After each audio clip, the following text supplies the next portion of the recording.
بسم الله الرحمن الرحيم الذين عاهدت منهم ثم ينقضون عهدهم في كل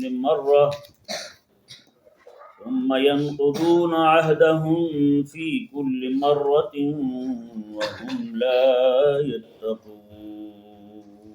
سبحان اللہ. پچھلی آیت کریمہ میں اللہ تبارک و تعالی نے ارشاد فرمایا جانوروں میں بدترین اللہ کے نزدیک وہ کافر ہیں جو ایمان نہیں لاتے. اگر مزید ان کی توضیح فرمائی فرمایا کہ الذین عاہدت منہم، فرمایا حبیب یہ وہ لوگ ہیں جن کے ساتھ آپ نے معاہدہ کیا. ثم ینقضون عہدہم، پھر وہ اپنے عہد کو توڑ دیتے ہیں. فی کل مرہ، ہر بار. وہم لا یتقون، اور وہ عہد توڑنے سے بالکل نہیں ڈرتے، بالکل پرہیز نہیں کرتے عہد توڑنے سے. اللہ اکبر. کریم آقا صلی اللہ تعالی علیہ وآلہ وسلم کی جنگی حکمت عملی ملاحظہ فرمائیں، آپ حیران ہوں گے، کیونکہ مکہ مکرمہ میں کریم آقا صلی اللہ علیہ وآلہ وسلم کی مشرکین مکہ کے ساتھ لڑائی تھی. وہاں سے حضور تشریف لے آئے مدینہ منورہ میں. یہاں آتے ہی آقا علیہ السلام نے، کیونکہ یہاں مدینہ منورہ میں یہود کے بڑے 3 قبائل تھے، بنو قریظہ، بنو نذیر اور بنو قینقاع، اور اس کے علاوہ دور دراز کے علاقوں میں بہت سارے قبائل تھے وہ مشرکین کے تھے. تو اس طرح کریم آقا علیہ السلام وہاں سے تشریف لاتے ہی اگر ان کے ساتھ بھی جنگ کا محاذ کھول دیتے تو جنگی محاذ کئی سارے متعدد کھلنے سے نقصان کا اندیشہ اور بہت سخت اندیشہ تھا. جی ظاہر بات ہے، ایک اہل مکہ کے ساتھ لڑائی تھی اور ادھر آتے ہی ان کے ساتھ لڑائی شروع ہو جاتی. ابھی تک جو ہے نا جمعیت جو ہے وہ اتنی مضبوط نہ تھی، تو معاملہ جو ہے وہ سارا دائیں بائیں ہو سکتا تھا. کریم آقا صلی اللہ تعالی علیہ وآلہ وسلم نے یہودیوں کے 3 قبائل کے ساتھ معاہدہ فرمایا. 3 قبیلوں کے ساتھ حضور نے معاہدہ کیا. اس کے بعد جو مشرکین تھے مدینہ کے آس پاس اڑوس پڑوس میں رہنے والے، ان کے ساتھ بھی آقا علیہ السلام نے ترک جنگ کا معاہدہ فرمایا. معاہدہ میں یہ فرمایا میرے آقا علیہ السلام نے کہ تم ہمارے خلاف نہیں لڑو گے، ہم تمہارے خلاف نہیں لڑیں گے، اور کوئی ہم پر حملہ آور ہوتا ہے اگر تم مدد نہیں کر سکتے ہو ہماری تو کم از کم ان کی مدد بھی نہ کرنا. اگر ہمارے ساتھ مل کے ان کے خلاف نہیں لڑتے ہو تو نہ لڑو، ہم تمہیں مجبور نہیں کریں گے، نہ ہی تمہیں کہیں گے. ہاں یہ ضرور کہیں گے کہ ان کے ساتھ مل کے ہمارے خلاف بھی نہ لڑنا. یہ باتیں تھیں جن کی بنیاد پر کریم آقا صلی اللہ علیہ وآلہ وسلم نے ان کے ساتھ ترک جنگ کا معاہدہ کر کے ان کے ساتھ صلح رکھی مدینہ منورہ میں. کیونکہ ابھی تک جنگ جو ہے وہ اہل مکہ کے ساتھ تھی. اہل مکہ کے ساتھ نمٹ لیا جائے تو پھر ان کے ساتھ جنگ کو شروع کیا جائے. اور آپ دیکھتے ہیں بدر جو ہے نا وہ اولا ہو گئی، بدر متوسطہ ہو گئی، بدر یہ بعد والی بدر ہو گئی، پھر احد ہو گئی، پھر یہ ساری جنگیں انہی کے ساتھ ہوتی رہیں. ادھر کریم آقا صلی اللہ علیہ وآلہ وسلم مدینہ منورہ میں یہ یہودی تو آپ کو پتہ ہے شروع دن سے بد خصلت ہیں، بد عہد ہیں. ان میں سے بنو نذیر جو تھا انہوں نے کریم آقا علیہ السلام کے ساتھ کیے ہوئے وعدے کی عہد کو توڑا. انہوں نے در پردہ سازشیں یہ کر رہے تھے، شروع دن سے در پردہ سازشیں کرتے تھے. جیسے کئی سارے لوگوں کو منافق بنا کر بھیج دیتے تھے، تم جاؤ جا کے صبح صبح کلمہ پڑھ لو، کلمہ پڑھنے کے بعد جب شام کا وقت ہو تو تم کہنا بھائی ہمیں تو اس دین میں کوئی اچھی بات نہیں لگی لہٰذا ہم تو چھوڑ کے جا رہے ہیں دین. اس سے فائدہ یہ ہوگا جو نئے نئے مسلمان ہیں، جو ابھی تک جن کے دلوں میں ایمان راسخ نہیں ہوا، وہ سوچنے پہ مجبور ہوں گے کہ یار اگر ان کے دین میں کوئی بھلائی ہوتی مسلمانوں کے دین میں تو یہ تو علم والے ہیں یہودی، ان کے پاس تو آسمانی کتاب ہے، یہ تو چھوڑ کے نہ جاتے ان کے دین کو. جی اس طرح کر کے انہوں نے طریقہ کیا یہودیوں نے کہ لوگوں کو بھیجتے صبح صبح وہ آگے کلمہ پڑھتے، شام کے وقت انکار کر کے وہاں سے نکل جاتے. لوگ جو ہے کئی سارے جو نئے نئے مسلمان ہوتے تھے انہیں بھی تشکیق پیدا ہوتی، وہ بھی پریشان ہوتے کہ بات تو کیا ہے، یہ علم والے لوگ جو ہیں وہ چھوڑ کے جا رہے ہیں، اب باقی ہمارے جیسے ہی ہیں جو اس دین میں نعوذ باللہ من ذالک۔ تو یہ ان کی شروع دن سے سازشیں در پردہ وہ چل رہی تھی۔ آپ دیکھیں تبوک کے موقع پر جب کریم آقا علیہ السلام جا رہے تھے اس وقت بھی ابو عامر نام کا ایک بندہ جس کا نام حضور نے فاسق رکھا تھا، ہاں جی، راہب کہتے تھے اسے، آقا علیہ السلام نے اس کا نام فاسق رکھا۔ وہ بندہ جو ہے نا وہ ہرقل کے پاس گیا کریم آقا علیہ السلام پر حملہ کرنے کے لیے، فوج لینے کے لیے، اور مدینہ میں منافقوں کو کہہ کے جا رہا ہے کہ تم لوگ جو ہے نا میرے لیے ایک مسجد تعمیر کرو قباء کے علاقے میں، تو وہاں تم صرف میرے بیٹھنے کی جگہ بنانا، شو یہ کرنا کہ ہم مسجد بنا رہے ہیں عبادت کرنے کے لیے، بوڑھوں کے لیے، کمزوروں کے لیے جو نہیں جا سکتے مسجد میں، تاکہ وہ یہاں پہ نماز پڑھ سکیں، جو قباء نہیں جا سکتے، مسجد نبوی شریف نہیں جا سکتے، وہ یہاں نماز پڑھ لیں، ہاں جی۔ اور کئی سارے لوگوں کا تقویٰ بھی جاگا، انہوں نے کہا ہم تو نماز نہیں پڑھیں گے اس مسجد قباء میں، کیونکہ وہاں پہلے گدھے بندھے ہوئے تھے، جنہوں نے مسجد زمین وقف کی تھی ان کے وہاں پہ گدھے بندھے ہوئے تھے، ان کا تقویٰ جاگا۔ ان خبیثوں کا تقویٰ ایسے ہی جاگتا ہے، کتے والا تقویٰ ہوتا ہے نا۔ تو انہوں نے کہا جی ہم تو اس مسجد میں نماز نہیں پڑھیں گے کیونکہ وہاں پہ گدھے بندھے ہوئے تھے پہلے، ان کی لید وغیرہ، تو اس طرح کا نظام تھا، تو ہمارا دل ہی نہیں مانتا ایسی جگہ پہ نماز پڑھیں، ہم تو چاہتے ہیں صاف ستھری جگہ ہو، ایسی جگہ پہ ہم نماز پڑھیں۔ تو اس طرح کی انہوں نے باتیں کی۔ خیر کریم آقا علیہ السلام نے وہ بھی سازش انہی کی تھی، اس کے پیچھے بھی سارے یہودی تھے، انہی کا ہاتھ تھا سارا۔ تو کریم آقا علیہ السلام جب تبوک سے واپس آئے تو راستے میں تھے، یہ آئے آ کے کہنے لگے، پہلے بھی انہوں نے کہا حضور کے جاتے ہوئے مسجد شریف بن گئی ہے، آپ افتتاح کر لیں، تشریف لے آئیں، ایک بار برکت ہو جائے گی۔ کریم آقا صلی اللہ علیہ وآلہ وسلم نے ارشاد فرمایا کہ میں جا رہا ہوں جنگ پہ، وہاں سے واپس آؤں گا تو پھر دیکھوں گا، ہاں جی۔ این جنگ کے موقع پر آقا علیہ السلام کی حکمت عملی کیا ہے اور منافقین کی حکمت عملی کیا ہے کہ کس کام میں لگا جائے۔ تو آقا علیہ السلام وہاں سے واپس ابھی مدینہ نہیں پہنچے، ان کا ٹولہ وہاں پہنچ گیا، کہنے لگے جی وہ پھر تشریف لائیں، آپ مسجد تو تعمیر ہو چکی ہے۔ تو آپ نے فرمایا تھا کہ تبوک کے بعد میں دیکھوں گا، تو اب آپ کرم فرمائیں۔ ادھر ہی تھی آقا علیہ السلام کے، اللہ تبارک و تعالیٰ نے حبیب کریم علیہ السلام کو منع فرما دیا، حبیب آپ نے کبھی بھی اس مسجد میں کھڑے نہیں ہونا، کبھی بھی نہیں جانا اس مسجد میں۔ اللہ تعالیٰ کا یہ حکم آنا تھا کہ کریم آقا علیہ السلام میں ظاہری حیات مبارک کے جتنا عرصہ بچتا تھا حضور اس گلی سے بھی نہیں گزرے، مسجد جانا تو دور کی بات ہے، اس گلی سے بھی حضور نہیں گزرے۔ لیکن ہم نے وہاں پہ بڑے سارے لوگوں کو دیکھا ہے، آج بھی وہاں پہ نقشہ بنا، وہ مسجد بنی ہوئی ہے، چھت نہیں ہے اس کی، یہ وہاں کے قباء کے لوگ ہی بتاتے ہیں کہ چھت ڈالتے تھے چھت گر جاتی تھی اس کی، وہ بنی ہوئی ہے ساری، وہاں پہ پودے وغیرہ لگے ہوئے ہیں۔ تو لوگ جو ہیں وہاں پہ ہمارے جو کٹر سنی ہیں وہ تبرک کے طور پہ وہاں جا کے دعائیں مانگتے ہیں۔ یہ وہ مسجد تھی جسے حضور نے گرانے کا حکم دیا تھا، صحابہ کرام علیہ مردوان نے جا کے اس مسجد کو آگ لگا دی تھی، یہ وہاں دعا مانگنے جاتے ہیں۔ ایک بندہ پکا ٹھیٹ سنی مجھے کہنے لگا یہ زیارت گاہ ہے لیکن یہاں پہ نفل منقول نہیں ہے کہ نفل کتنے پڑھنے ہیں، میں نے کہا وہ بھی شروع کر دیں، آپ پیچھے کیا رہ گئے، یہ تو حال ہے ان لوگوں کا۔ تو اسی طرح ہمارے ایک دوست ہیں وہاں پہ ڈرائیور ہیں، وہ مجھے بتانے لگے، کہنے لگے جی پاکستان سے کچھ لوگ آئے، انہوں نے کہا کہ آپ نے زیارتیں کروانی ہیں، کہتے میں زیارتیں کروانے کے لیے لے کے چل پڑا انہیں۔ تو مجھے راستے میں کہنے لگے لوگ پل صراط بھی دکھائیں ہمیں، کیا دکھائیں؟ پل صراط دکھائیں۔ انہوں نے کہا، میں نے کہا کہ پل صراط یہاں کہاں؟ کہنے لگے نہیں تم نے پیسے لیے ہیں تو جان بوجھ کے تم ہمیں پل صراط کی زیارت نہیں کروا رہے ہو، خدا کا خوف کرو، پیسے تم نے پورے لیے ہیں ساری زیارتوں کے، تو پل صراط بھی تو اسی میں ہے نا، وہ بھی ہمیں دکھاؤ۔ اب وہ کہنے لگا کہ میں نے لاکھ قسمیں اٹھائیں، انہوں نے نہیں مانا، انہوں نے کہا نہیں ہے پل صراط، تو دکھاتا نہیں جان بوجھ کے۔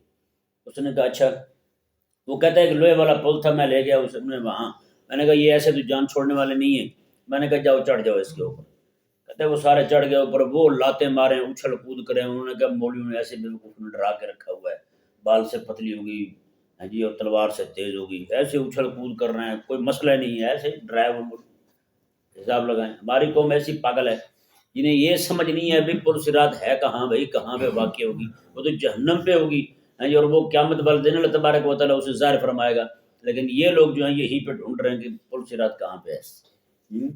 یہاں پہ وہ سراب سائیکل والے نا، انہوں نے جدہ میں ایک سائیکل بنا دیا تھا، سعودی حکومت کو سائیکل بنا کے دیا، بہت اونچا لمبا سائیکل ہے، کسی پاگل نے پاکستانی نے وہاں پہ مشہور کر دیا، حضرت آدم علیہ السلام جب جنت سے آئے تھے یہ سائیکل وہاں سے لائے تھے، یہاں آ کے یہ جو ہے نا اس کی شکل مسخ ہو گئی، یہیں چمٹ کے کھڑا ہے۔ بابا جی یہی سائیکل چلاتے تھے۔ اب ہمارے پاگل لوگ ہیں، انہوں نے جناب وہاں پہ مصلی بچھا کے نفل پڑھنے شروع کر دیے۔ لوگ جو ہیں جا کے وہ سائیکل کو جناب کپڑے پھیر رہے ہیں اور منہ پہ پھیر رہے ہیں۔ وہ سعودی حکومت نے وہاں پہ بھی ایک پولیس والا کھڑا کیا، انہوں نے کہا ان کو منع کرو نام مراد، یہ کہیں یہ نہ ہو یہ سائیکل کھول کے لے جائیں یہاں سے، ٹھیک ہے نا۔ تو یہ حساب ہے ہماری قوم کا۔ بہرحال کریم آقا صلی اللہ علیہ وآلہ وسلم نے مدینہ منورہ میں بنو نذیر نے بدماشی کی، ہاں جی، سازشیں جب ان کی یعنی کہ سریعام ہونے لگی نا، کریم آقا صلی اللہ علیہ وآلہ وسلم نے بنو نذیر کو وہاں سے نکال دیا، مدینہ منورہ سے نکال دیا ایک۔ اس کے بعد پھر سازشیں کرنے لگے۔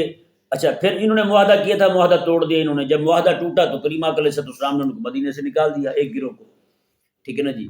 اب دوسرا جو قبیلہ تھا ان کا بنو قینقاع کا، انہوں نے آ کے غزوہ خندق کے موقع پر انہوں نے بدماشی کی، کریم آقا علیہ السلام کے خلاف۔ انہوں نے مشرکین مکہ کو اسلحہ فراہم کیا، انہوں نے کہا کہ جنگ تم لڑو ان کے ساتھ، اسلحہ جتنا چاہیے ہوگا ہم دیں گے، ٹھیک ہے نا جی۔ انہوں نے تلوار، نیزے، تیر، ہر چیز جو بھی ان سے ہو سکتا تھا وہ سارے کا سارا تیار کر کے انہوں نے ان کو دیا۔ انہوں نے کہا یہ حملہ کر دے مدینے پر، ان کے کچھ نہیں چھوڑنا۔ تو یہ بات بھی کریم آقا علیہ السلام کے لیے یہاں ہو گئی۔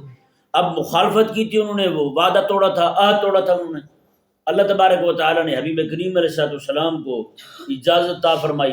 مدینہ میں حضور علیہ السلام ہیں، ابھی تک آقا علیہ السلام جو ہیں وہ گھر پہنچے ہی ہیں، بس ساتھ جبریل امین علیہ السلام آگے کہنے لگے حضور ابھی اسی وقت آپ نے بنو قریظہ کی طرف چلنا ہے، ابھی جانا ہے۔ کریم آقا علیہ السلام اسی وقت روانہ ہوئے۔ صحابہ کرام بے مردوان تھکے ہوئے ہیں اتنے دنوں کی، کئیوں کی نیند پوری نہیں ہے، تھکاوٹ ہے جسم پہ، کئیوں نے ابھی تک غسل بھی نہیں کیا ہے، سارے کے سارے پھر روانہ ہو پڑے۔ کریم آقا علیہ السلام نے یہاں تک فرما دیا کہ میں تم نے نماز جو ہے نا وہ وہیں جا کے پڑھنی ہے، ان کے قبیلے میں پہنچ کے پڑھنی ہے، بنو قریظہ کے، ٹھیک ہے نا جی۔ اب صحابہ کرام علیہ مردوان جو ہیں ان کے دو گروہ ہو گئے، ادھر ٹائم ختم ہونے والا تھا، کئیوں نے کہا کہ نماز جو ہے نا آقا علیہ السلام نے فرمایا تھا وہاں پہنچ جاؤ تو ادھر ہی پڑھنی ہے، اب نماز چونکہ ٹائم ختم ہونے والا ہے تو ادھر ہی پڑھیں گے ہم نماز۔ آدھے گروہ نے نماز راستے میں پڑھ لی، آدھے نے کہا حضور نے فرمایا نماز ادھر ہی پڑھنی ہے، چاہے قضا ہو جائے پڑھنی ہے ہم نے ادھر ہی ہے۔ آقا علیہ السلام نے دونوں کو کچھ نہیں فرمایا، دونوں کو کچھ نہیں فرمایا، ایک نے کہا کہ ہماری نماز ہم نے ادھر ہی آگے پڑھی ہے، دوسروں نے کہا کہ ہم نے راستے میں پڑھ لی تھی، نماز کے قضا ہونے کا ٹائم ہو گیا۔ اب اس طرح کر کے کریم آقا صلی اللہ علیہ وآلہ وسلم بنو قریظہ کے بعد جب گئے تو ان کے جتنے بھی لوگ تھے 600 800 700 تک کی تعداد روایات میں ملتی ہے، ان کی جتنے بڑے مرد تھے جنگجو تھے سب کو پکڑ کے کریم آقا علیہ السلام نے مدینے میں لا کے بنو قریظہ کے قبیلے سے باندھا، آقا علیہ السلام نے سب کو باندھ کے مدینے لائے، مدینہ آ کر پوری خندق کھودی آقا علیہ السلام نے مدینے کے بازار میں، ہیں جی، وہاں خندق کھود کے ان سب کو آقا علیہ السلام نے قتل کروا کے نا وہیں ڈال دیا، اسی خندق میں ڈال دیا اور بند کر دیا، وہ جو سارا گڑھا تھا نا وہ سارے کا سارا بند کر دیا گیا۔ اب یہاں پہ مجھے تو وہ نعت خاں بڑے عجیب لگتے ہیں جو کہتے ہیں نا جی مدینے کی گلی کوچوں میں دیتے ہوئے صدا و فقیروں کو سلام ہیں اور ٹھنڈی ہواؤں کو سلام۔ میں نے کہا یار جس امام الانبیاء علیہ السلام نے اتنے 100 یہودی مار کے وہاں دفن کیے ہیں، میرے آقا علیہ السلام نے مدینے میں وہیں بھی تو حضور مار سکتے تھے، انہیں وہیں بھی مار کے پھینک سکتے تھے۔ میں کہ ممکن ہے جب میرے غلام آئیں تو ہو سکتا ہے وہاں نہ جائیں، مدینے تو آئیں گے نا میرے پاس، یہاں جب دیکھیں گے کہ میرے امام الانبیاء علیہ السلام نے یہاں پر اتنے سینکڑوں کی تعداد میں یہودیوں کو قتل کر کے یہاں دفن کروایا تھا تو ان کے دلوں کے اندر یہودیت کی نفرت ہوگی، لیکن کیا ہوا قوم جو ہے بالکل جناب وہ یہودیت کی محبت میں مبتلا ہوگی۔ آج جس کو بھی دیکھیں وہ یہودیوں کی جناب ان کے گن گاتا ہے۔ کریم آقا علیہ السلام نے ایک قبیلہ یہ ان کے پورے مردوں کو قتل کر دیا، ان کی عورتیں بچی اور بچے بچے۔ ان کی ایک عورت تھی حضرت عائشہ پاک فرماتی ہمارے گھر میں تھی، اونچا لمبا قد اس کا، خوبصورت عورت۔ آقا علیہ السلام نے سب کو عورتوں کو معافی دی، کسی عورت کو قتل نہیں کیا اس جنگ میں۔ آقا علیہ السلام نے کہا کہ فلاں کو بلاؤ، فلاں کو بلاؤ۔ حضرت عائشہ پاک فرماتی ہیں کہ میں نے اسے پوچھا، میں نے کہا عورتوں میں سے کسی کو قتل نہیں کیا، تجھے قتل کرنے کا کیوں حکم ہوا ہے؟ اس نے کہا میں نے تمہارے نبی کو گالی دی تھی، گالی دی تھی۔ یہ مدینے میں واحد عورت ہے جو بنو قریظہ کے یہودیوں کے ساتھ اسے بھی قتل کیا جا رہا ہے، کیونکہ یہ اس عورت نے آقا علیہ السلام کی گستاخی کی تھی اور آقا علیہ السلام نے خود پکڑوا کے قتل کروایا اسے۔ بتائیں جب حکومت اسلام کی ہو تو آسیہ ملونہ جو ہے وہ باہر نہیں جاتی، وہیں پہ قتل ہو کے دفن ہوتی ہے. جہاں پہ 600-800 یہودی قتل ہو رہے ہیں وہاں پہ جناب ایک عورت گستاخ بھی قتل ہو رہی ہے. اس کے علاوہ سینکڑوں کی تعداد میں ان کی عورتیں تھیں، بچے تھے، سب کو چھوڑ دیا گیا، لیکن ایک عورت کو قتل کیا گیا کیونکہ آقا علیہ السلام نے خود منع فرمایا ہے میں کہ جنگ میں عورت کو قتل نہیں کرنا، بچوں کو قتل نہیں کرنا، جنگ چھوڑ کے بھاگ جائے اسے قتل نہیں کرنا، جو کہیں پناہ لے لے بھاگ جائے اسے بھی قتل نہیں کرنا، ان کے جناب وہ جو عبادت گزار ہیں پڑے ہوئے ہیں ان کو قتل نہیں کرنا، ان کے کسانوں کو قتل نہیں کرنا. اتنے سارے استثناء فرمائے میرے آقا علیہ السلام نے. میں سب کو چھوڑ دینا، کسی کو کچھ نہیں کہنا. لیکن یہاں پہ اپنے جتنے بھی ہیں سب کو جناب ٹانگا جا رہا ہے، گستاخ جتنے بھی ہیں، دشمن دین کے جتنے بھی ہیں سب کو باعزت بری کیا جا رہا ہے. نعوذ باللہ من ذالک. تو اب کریم آقا صلی اللہ علیہ وآلہ وسلم نے آپ ذرا ملاحظہ فرمائیں، اس کے بعد جا کے ایک قبیلہ جو ہے وہ خیبر میں جا کے آباد ہوا، خیبر میں جا کے آباد ہوا. اب ہوا یہ کہ کریم آقا علیہ السلام کی جنگیں چل رہی تھیں اہل مکہ کے ساتھ، اس لیے آقا علیہ السلام بھی کھل کے ان کے ساتھ لڑنے کے لیے آقا علیہ السلام بھی آمادہ نہیں تھے. بہرحال سازشیں وہ کر رہے تھے کریم آقا صلی اللہ علیہ وآلہ وسلم. لیکن جیسے جیسے جو بھی ننگا ہوتا جاتا اپنی سازش اس کا پردہ فاش ہوتا، آقا علیہ السلام اس کا سر رگڑ دیتے. ہاں جی، پہلے ایک قبیلہ گیا، پھر دوسرا گیا، پھر تیسرے کو بھی آقا علیہ السلام مدینے سے نکال دیا. ایک کو تو سیدھا شام بھیجا، مدینے رہنے نہیں دیا. دوسرا جو ہے وہ خیبر کے علاقے میں جا کے بسا. ہاں جی، اب خیبر والے یہودی جو تھے وہ ان کا بہت بڑا قلعہ تھا، بہت بڑا مرکز تھا یہودیت کا، وہاں پہ بیٹھے بدماشیاں کر رہے تھے. کریم آقا صلی اللہ علیہ وآلہ وسلم اہل مکہ کے ساتھ جنگیں ہو رہی تھی. کریم آقا علیہ السلام نے حدیبیہ کے موقع پر 10 سال پورے کی جنگ بندی کا معاہدہ فرمایا اہل مکہ کے ساتھ. معاہدہ ایسے ہوا کہ ہم تمہارے خلاف نہیں لڑیں گے، تم ہمارے خلاف نہیں لڑو گے، اور ہم آپ کے ہاں آتے رہیں گے، تم ہمارے ہاں آتے رہو گے. تمہارے جو مہمان ہوں گے ہم ان کی تکریم کریں گے، ہمارے جو مہمان ہوں گے تم ان کو کچھ نہیں کہو گے. اس طرح کا معاملہ یہ کریم آقا علیہ السلام نے وہاں پر معاہدہ کر لیا ان کے ساتھ، مشرکین کے ساتھ. اب جب مشرکین کے ساتھ امن ہو گیا 10 سال پورے کے لیے، کریم آقا صلی اللہ علیہ وآلہ وسلم وہاں سے آتے ہی آقا علیہ السلام نے سیدھا خیبر پہ حملہ کیا. خیبر والے یہودی جو ہے وہ وعدہ توڑ چکے تھے، عہد توڑ چکے تھے. آقا علیہ السلام نے پھر ان کا صفایا کیا. اللہ اکبر کبیرہ. مولا علی رضی اللہ تعالیٰ عنہ کا وہ مشہور واقعہ آپ نے سنا ہوگا. صرف ہم اتنے بتاتے ہیں کہ مولا علی رضی اللہ تعالیٰ نے وہ دروازہ اکھڑا تھا، لیکن وہاں پہ کتنے دنوں تک جنگ رہی، کتنے دنوں تک آقا علیہ السلام نے محاصرہ کیا، یہ بہت لمبا چوڑا اور ایمان افروز قصہ ہے، انشاءاللہ کبھی بیان کیا جائے گا آپ کے سامنے. کریم آقا صلی اللہ علیہ وآلہ وسلم نے یہاں پر یعنی کہ ان کے ساتھ بھی جنگ کر کے یہودیت کا خاتمہ کر دیا. یہاں سے یہودیت جو ہے نا ان کا سر کچل دیا میرے آقا علیہ السلام نے. اب جب آقا علیہ السلام ادھر سے اہل مکہ کی طرف سے بھی مطمئن ہو گئے، یہ یہودیوں کی طرف سے بھی مطمئن ہو گئے، اب میرے آقا علیہ السلام نے دور دراز کے جو علاقے تھے ان کا رخ کیا آقا علیہ السلام. ہاں جی، ان کا رخ کیا آقا علیہ السلام نے. پھر جناب دور دراز کے علاقوں کی طرف جانے لگے. ادھر پھر اہل مکہ نے کیا ہوا عہد توڑ دیا. پھر انہوں نے جب عہد توڑا اہل مکہ نے، اب آقا علیہ السلام دور دراز کے مشرکین سے اور باقی جتنے بھی لوگ تھے ان سے مطمئن ہو چکے تھے. تو آقا علیہ السلام نے صحابہ کرام علیہ رضوان کو فرمایا 10,000 کا لشکر آقا علیہ السلام لے کے مکہ کی طرف حضور نے چڑھائی کی. مکہ کی طرف آقا علیہ السلام. اللہ اکبر. جب آقا علیہ السلام وہاں پہنچے تو آقا علیہ السلام کے وہاں داخلے کا منظر ہی بڑا ایسا وحشت ناک تھا ان کے لیے، مشرکین کے لیے. اپنے گھروں کو چھوڑ کے بھاگ گئے، اپنے گھر چھوڑ کے بھاگ گئے. یعنی جو چیز جہاں پڑی تھی آقا علیہ السلام کو دیکھ کے بھاگے. یہاں تک کہ مشرک جو ہے دوسرے کو دیکھ کے کہنے لگا یہ انہوں نے تو ایسا رعب اور دبدبہ حاصل کر لیا جو بادشاہوں کو بھی حاصل نہیں ہے. ایسا رعب اور دبدبہ 10,000 صحابہ کے ساتھ حضور مکہ مکرمہ میں داخل ہو رہے ہیں اور ایسے عجب شان کے ساتھ داخل ہو رہے ہیں. رات کے وقت آقا علیہ السلام جب مکہ سے دور ٹھہرے نا تو صحابہ کرام علیہ رضوان کو فرمایا کہ یہاں پہ نا لکڑیاں اکٹھی کر کے مختلف مقامات پہ آگ جلائی جائے. تو صحابہ کرام علیہ رضوان نے الگ الگ جگہ پہ آگ لگائی. وہ جو جتنی جگہ پہ آگ لگائی تھی لگائی گئی ہزاروں کی تعداد میں، وہ جگہ جی ہزاروں کی تعداد میں جگہ تھی، الگ الگ آگ لگائی گئی. تو شعلے اس کے آسمان کے ساتھ باتیں کر رہے تھے. رات کوئی مشرکین نے آگ دیکھ کے انہوں نے کہا اللہ اکبر، یہ روٹی پکانے کے لیے اتنی آگ جلائی ہوئی تو بندے پتہ نہیں کتنے ہوں گے. سب کے تڑا نکل گئے سارے کے سارے رات کو. جناب یہ ہوتی جنگی حکمت عملی. وہاں پہنچنے سے پہلے ہی سب کے اوسان خطا کر دیے میرے آقا علیہ السلام نے. اب دیکھیں اللہ تبارک و تعالیٰ نے قرآن کریم میں کیا فرمایا، جنگی حکمت عملی خالق اور مالک نے کیا دی ہمیں، اور امام الانبیاء علیہ السلام نے کیا کیا۔ معذرت کے ساتھ جو جنگی حکمت عملی رب نے ہمیں دی تھی نا، مسلمانوں نے وہ چھوڑ دی ہے۔ آج یہودی اور نصرانی چوڑے جو ہیں وہی ہم پر اپنائے ہوئے۔ یہ آیت مبارکہ دیکھیں اور آپ کو سمجھ آ جائے گی کہ اللہ تبارک و تعالیٰ نے ہمیں کیا فرمایا تھا، اور ہم نے رب کا حکم چھوڑ کے ہم نے جناب کیا نقصان اٹھایا ہے، اور یہودیوں نے وہی جنگی حکمت عملی ہم پر مسلط کی ہے، تو وہ کیا نفع اٹھا رہے ہیں۔ یہ آیت مبارکہ دیکھیں، اللہ تعالیٰ نے ارشاد فرمایا فَإِمَّا تَسْقَفَنَّهُمْ فِي الْحَرْبِ، میں حبیب پیارے جن کے ساتھ آپ کا معاہدہ ہو چکا ہے، اگر آپ اسے جنگ میں پا لیں، جنگ میں آپ انہیں پکڑ لیں، جنگ میں آپ کے ہتھے چڑھ جائیں کہ وہ بھی کسی کے ساتھ جنگ ہو، وہ بھی ساتھ گھس آئے ہیں، اللہ اکبر، اللہ تعالیٰ نے میں پھر اس کی ایسی ٹھکائی کریں نا، ایسی اس کی مرمت کریں کہ فَشَرِّدْ بِهِمْ مَنْ خَلْفَهُمْ، تو ان کے پچھلے جو ہے نا وہ بھی سارے تتر بتر ہو جائیں، ڈر کی وجہ سے وہ بھی وہاں سے بھاگ جائیں، ان کے بھی کون کھڑے ہو جائے، اللہ ایسا نہیں کرنا کبھی بھی، ان کے خلاف کبھی بھی سازش نہیں کرنی، یہ رب تبارک و تعالیٰ کا فرمان شریف ہے۔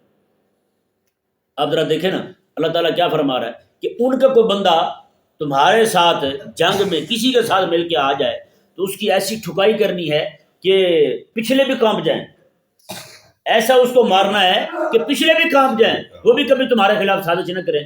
اب ذرا اندازہ لگائیں نا، پورے عالم اسلام میں کوئی بھی مسلمان کھڑا ہوتا ہے اسلام کے نام پر، ہیں جی، تو یہ یہود و نصارہ اس پہ حملہ کرتے نہیں کرتے ہیں نا۔ اب حکم یہ تھا اسلام اہل اسلام کو کہ جو تمہارے خلاف سازش کرے کہ اس کی ٹھکائی کرو، پچھلے کانپ جائیں۔ اب انہوں نے کیا کیا ہے، جو بھی اسلام کا نام لیتا ہے یہ پکڑ کے اس کی ایسی ٹھکائی کرتے ہیں کہ پچھلے پیچھے ہو جاتے ہیں سارے، کوئی بھی نال ساتھ کھڑا نہیں ہوتا۔ ہو رہا یہی، افغانستان پہ حملہ ہوا تو کیا ہوا، ہاں جی، اڈے دینے کے لیے پاکستان کا مسلمان آ گیا، اس نے کہا میں دیتا ہوں، اس نے کہا یہ لعنت جو ہے نا یہ میں اپنے منہ پہ ملنے کو تیار ہوں، جگہ میں دیتا ہوں، کرو حملہ۔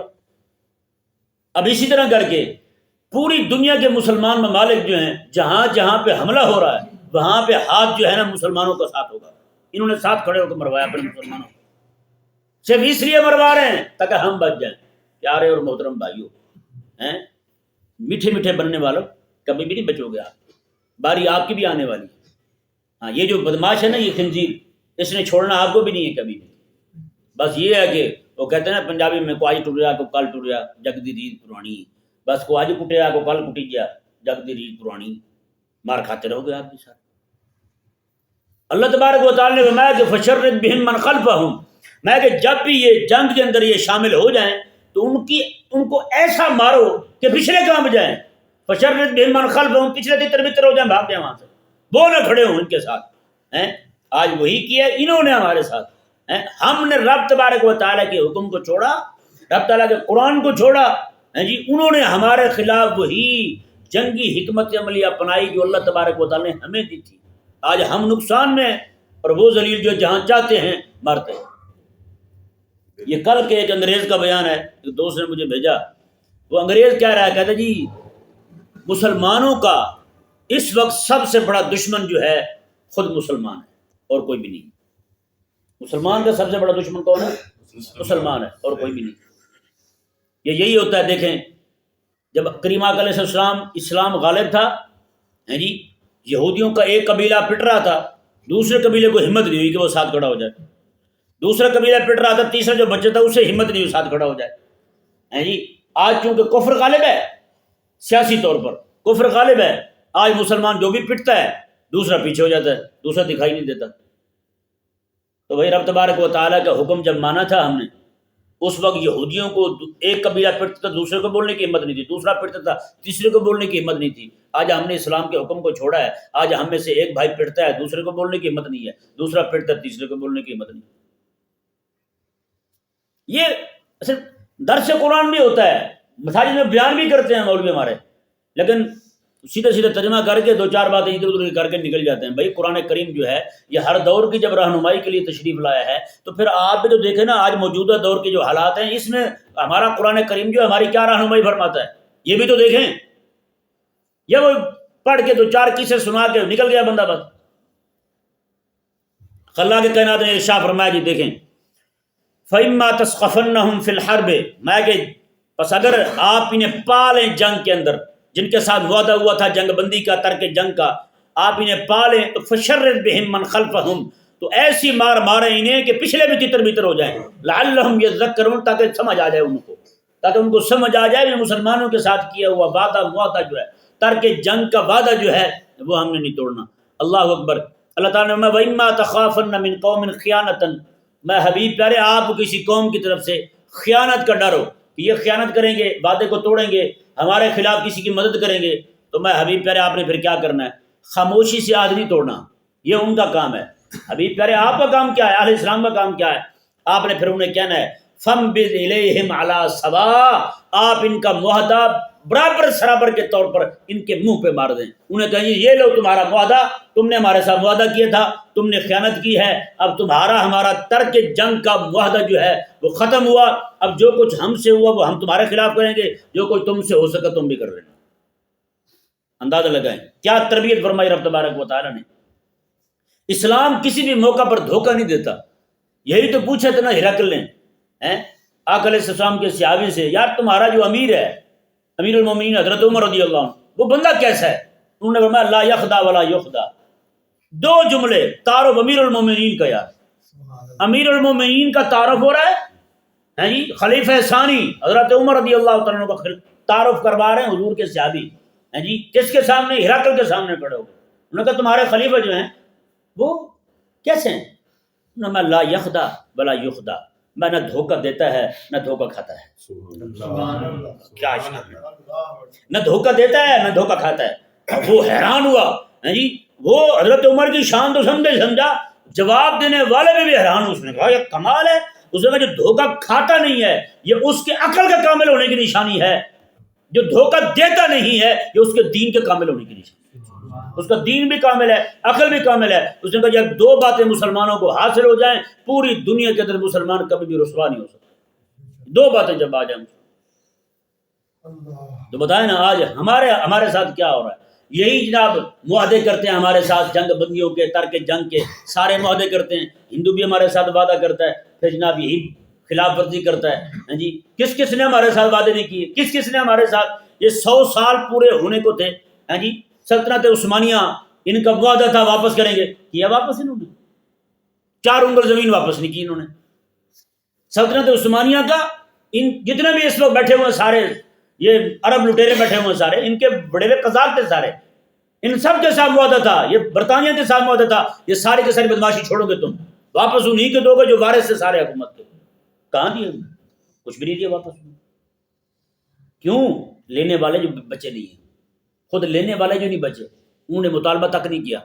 معاملہ یہ بنا کہ ابھی 2-3 دن پہلے انہوں نے وہ 100 سالہ برسی منائی ہے اپنی، 100 سالہ جی، کہ اپنی ترکی حکومت بنی ان کی، اسلام کی خلافت جو تھی اس کا دکھ ہی نہیں، انہوں نے وہ منائی ہے جی، خود کھڑے ہو کے ہمارے حکمران جو ترکی کے ہیں ان ذلیلوں نے نعوذ باللہ من ذالک یہودیوں کے علماء کو وہاں بلایا ہے، یہودیوں کے علماء کھڑے ہوئے آئے ہوئے ہیں سارے کے سارے ہیں جی، انہوں نے کھڑے ہو کے ان کا استقبال کیا ہے جی، آپ نے ہماری حکومت توڑی تھی اسلام کی، لہٰذا ہم آپ کا استقبال کرتے ہیں، سواگت کرتے ہیں آپ کا۔